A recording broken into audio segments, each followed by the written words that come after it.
Minion in. I recently made a video to help understand how Bless Unleashed was its own unique game from Bless Online, on a mechanical level. It kind of sparked further debate on the issues surrounding Bless Online itself, so I thought it was time to take a harder look at what happened there. So here's some more information, and because this is me talking here, more unsolicited opinion.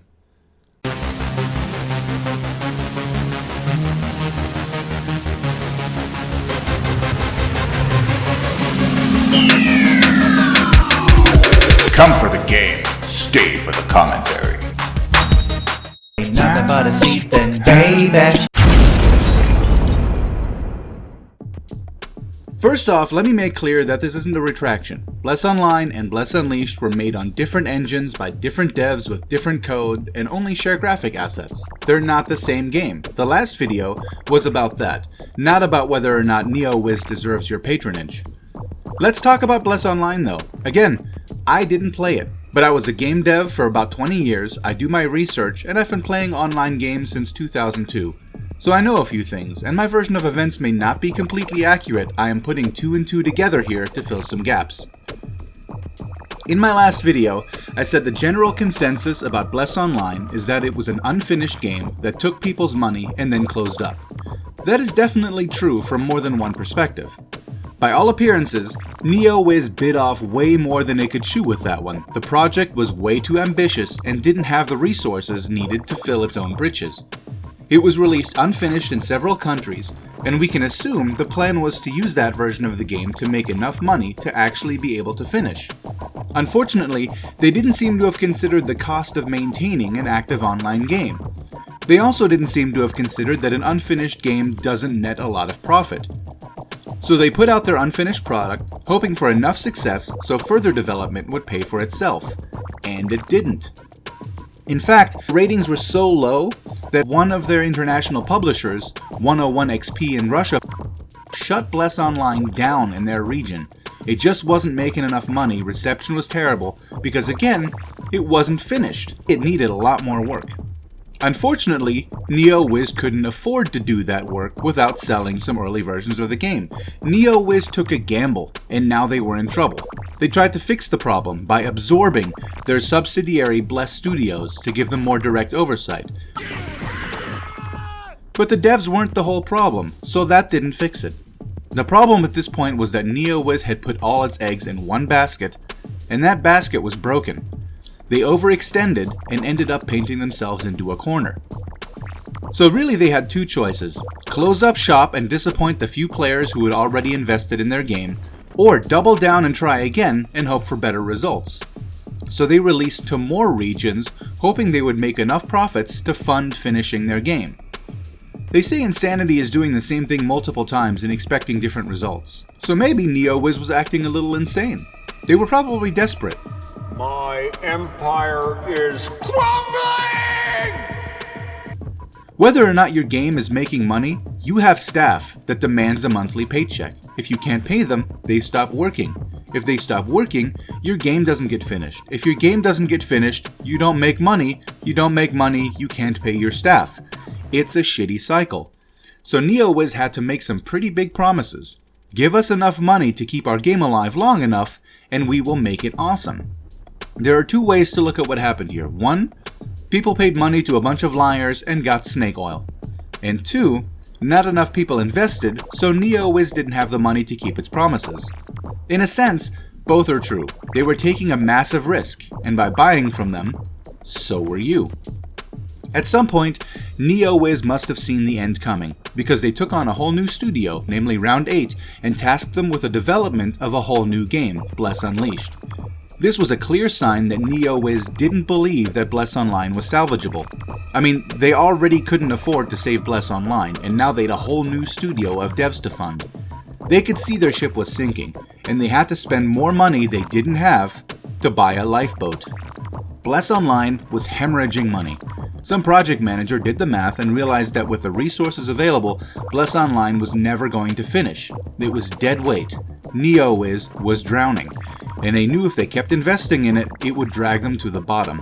They had no choice but to cut Bless Online loose.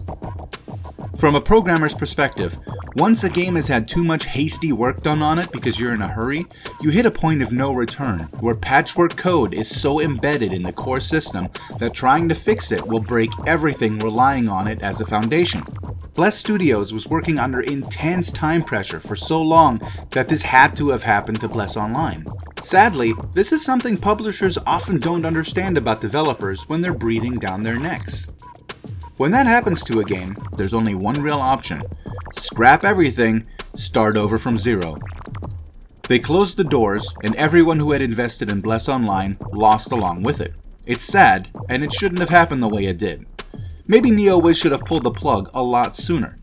The point is, the service people paid for stopped being a service. It sucks for those people who poured a lot of cash into it. People responded in one of two ways. Some cried vendetta and declared war, and will forever hate everything NeoWiz does in future, be it good or bad. Some doubled down and refused to admit that they'd made a bad investment, and you can't say anything bad about NeoWiz or their products to them without them jumping down your throat. Most didn't even consider the third and more reasonable option: realize you made a bad decision, sack up, and move on. If it makes you feel any better, NeoWiz isn't sitting like fat cats on a pile of your cash. They barely kept afloat. They didn't rip you off, that's just you being entitled. They made bad decisions that hurt them more than they hurt you. They took a fall, and now they're picking themselves up again. You can be a part of that, but you don't have to. Otherwise, they wouldn't have had to ask Bandai Namco to be their publisher. With Bandai on board and overseeing everything, things are going much better. The new project, Bless Unleashed, is being developed by arguably still inexperienced, but definitely more competent devs, and Bandai Namco is keeping the game from overpromising and overextending like Bless Online did. I think of them as a kind of watchdog or guardian that bailed NeoWiz out of a tough spot and are now supervising to make sure NeoWiz doesn't mess up again. And that's smart, they're protecting their investment. NeoWiz made some bad choices, took a bath, and if you invested in them, you have a right to feel that you took that bath along with them. But at the same time, it really is on you to practice reasonable spending. NeoWiz didn't rip you off or steal from you, they failed. There's a difference. If you bought a Founders Pack, you spent like $100 to play Bless Online? How much do you normally pay for a video game? $70? Or you shell out $120 for a deluxe edition? And then you play that game for 3, maybe 4 months. You played Bless Online for over a year. I say you got your money's worth.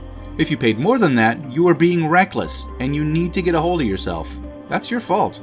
Also, let's talk about what you paid for. An unfinished game, and you totally should have expected that. That's the whole point of early access. Developers release early access versions of their games before the games are finished, usually because they don't have enough money to finish it.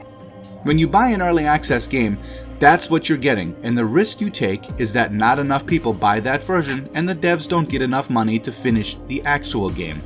That's kind of what happened with Bless Online, and the community wasn't very forgiving about it. The concept explains itself. If the game were finished, they would sell you that and not do an early access version at all. That release model is a tool for developers to get some extra funds when the game is almost done. In the case of Bless Online, early access was a Hail Mary. It was either that or ditch the whole thing. In retrospect, they probably should have cut their losses. I will give you this word of caution. Under Bandai Namco's guidance, NeoWiz was able to get back on its feet. Now, Bless Unleashed is being released to PC without Bandai Namco involved. NeoWiz has recovered enough financially to think that they can go it alone again. Without supervision, they may overextend and overpromise again. Bless Online was a cautionary tale about what happened when you spend money before you have it. This breakaway from Bamco might indicate that NeoWiz didn't learn from its mistakes and doesn't like Bandai telling them how to do things anymore. Don't get me wrong, I'm thrilled that PC players are going to get to play Bless Unleashed. I think that's very cool. Maybe NeoWiz learned and will do better this time, but we should all keep in mind that they have a history of making the same mistake over and over. NeoWiz will have one of two outlooks right now. Either they see where they went wrong and know what to avoid in the future, or they don't recognize that they had a part in Bless Online's failure and may do the same shit again. To give you another nugget for thought or perspective, the PS4 release of Bless Unleashed was not planned for when it happened. Bandai wanted to wait and make sure it was ready. But either NeoWiz or Round 8 leaked the upcoming PS4 release, which forced Bandai Namco to move up the timetable to keep with the hype or risk losing momentum. Maybe this was an honest mistake, but maybe this was NeoWiz being greedy and going around Bamco's decision. The whole PC release thing has a similar vibe to bailing your cousin out of jail because he got caught doing crack, and you let him live in your house so you could watch him recover, and he gets sick of your rules so he moves out. Maybe he's ready, but you can't shake the feeling that he's just gonna do more crack. If NeoWiz overextends and digs a hole so deep they can't get out of it, and Bandai Namco decides that bailing them out again isn't in their best interest, then the future of Bless Unleashed becomes very uncertain. I'm not saying not to spend your time and money. Bless Unleashed is a great game, and I love playing it, and if you enjoy running around on cash shop mounts, then by all means, get you some. Just don't act like somebody owes you something if the shit hits the fan and it all goes tits up. No game lives forever. Know the risks. Minion out.